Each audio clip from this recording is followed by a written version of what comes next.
If only there was somebody who could have seen this coming.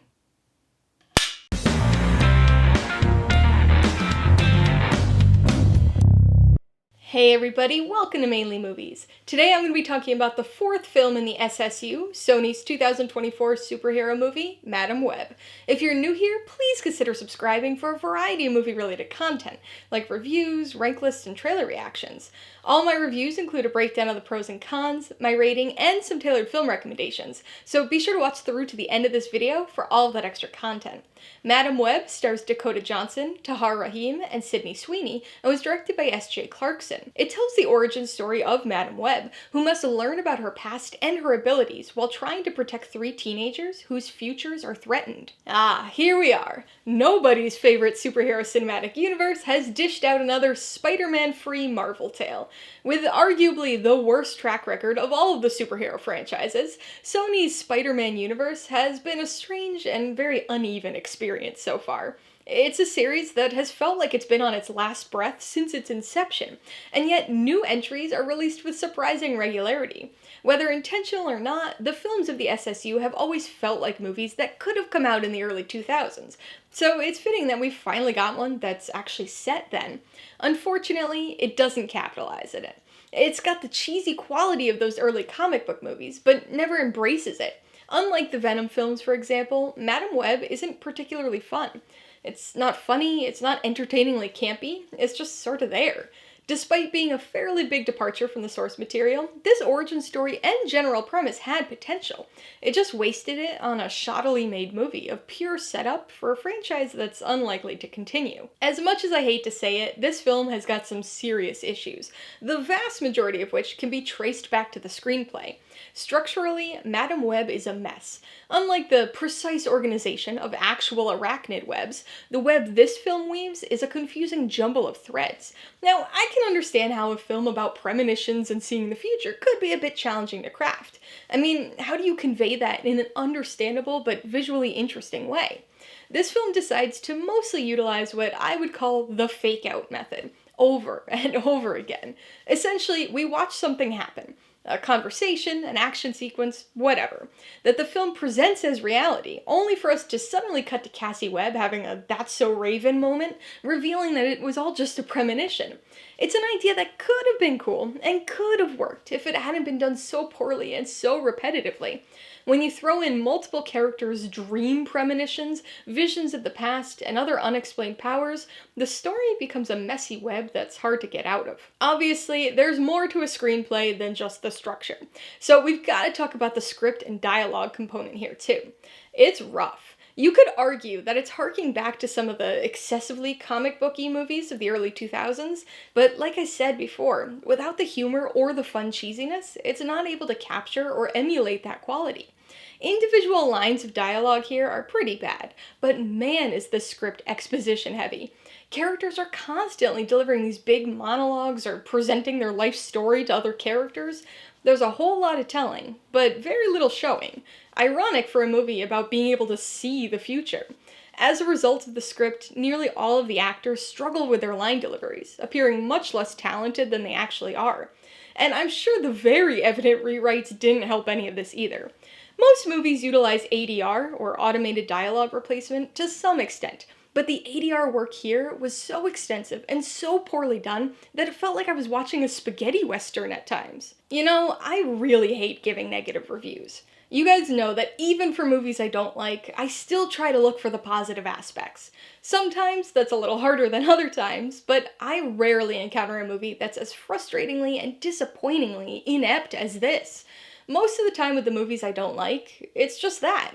There's something about the story, or the characters, or something that I don't enjoy, that doesn't strike me the way it might others. But that's not really what's going on here. I mean, there are obviously things I don't enjoy about this movie, but they're not really the things that make me dislike the film. It's a movie that had potential. The bones here, or underlying web of the story, were something I was interested in. And from that perspective, I still got entertainment value out of this movie. It's far from being the worst superhero movie ever. I mean, it's not even the worst in this franchise, but it was just so poorly done. Like, from a filmmaking perspective. The direction, the screenwriting, the editing, the post-production, it all felt extremely shoddy and, frankly, half-assed. Honestly, in this day and age, it's remarkable for a major studio film to be released in this kind of state. Madame Webb is bound to become a film school case study, joining other films like The Snowman as examples of how not to make a movie. Alright, let's talk about the pros and cons. The biggest pro is the potential. It sort of feels like cheating to use this as a pro, since it's what the movie could have been rather than what it actually is, but it seems very fitting in this case. Madame Webb is not a character I was familiar with outside of this movie. I did look up some stuff after watching the film, and it seems like this is a very alternate take on the character and her origins. So I'm not sure how comic fans will feel about this, but for me, the setup here for Cassie Webb was interesting. I like origin stories, and this movie's version of her powers was kind of cool. Premonitions aren't exactly unique, but they could have been used by a superhero in an interesting way, especially in conjunction with the other characters in the film.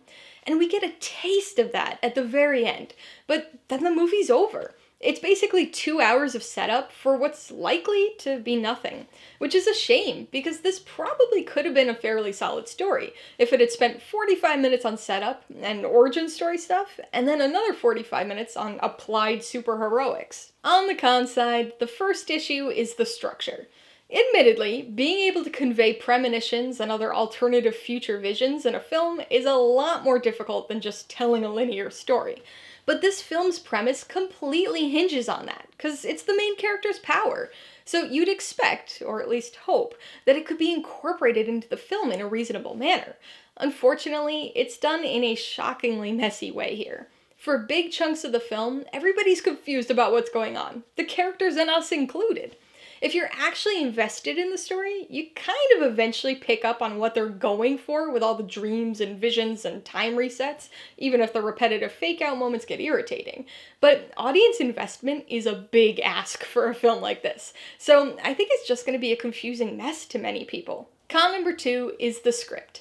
Really, the whole screenplay has issues, con number 1 included, but the script's dialogue is an equally bad offender. Maybe there was some misguided attempt to replicate the so bad it's good quality of many early 2000s Marvel films, but it's a failed attempt. Without the humor, earnestness, or fun cheesiness of those early films, Madame Webb leaves us with an underwhelming exposition explosion of a script.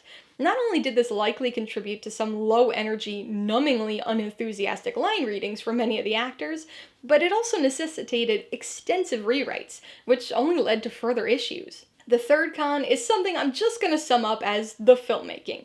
Technically, the editing used for con number 1 and the writing of con number 2 fall under this broad umbrella issue, but I guess what I'm getting at here are the fundamentals of making a movie. Sure, the bad CGI and uninspired cinematography are part of filmmaking, but I'm talking about the things that are usually considered the bare minimum for theatrically released films. You know, things like having the words being spoken actually match the movements of the actors' mouths. The ADR here is shockingly bad. I know I said it before, but I'm gonna say it again. It felt like I was watching a spaghetti western. I'm not sure if it was because of incompetence, finance problems, time issues, or what, but it's bizarre to come across a major studio release that feels this half-assed. Before I give you my rating and recommendations, I want to remind you that if you're interested in buying Madame Webb or any of the other films I mentioned today, I do have affiliate links for all of them in the description below. I get a small commission from anything you buy using one of my links, so I'd really appreciate it if you use them if you're in the market for any of these movies. I'm gonna give Madame Webb 2 out of 5 paws.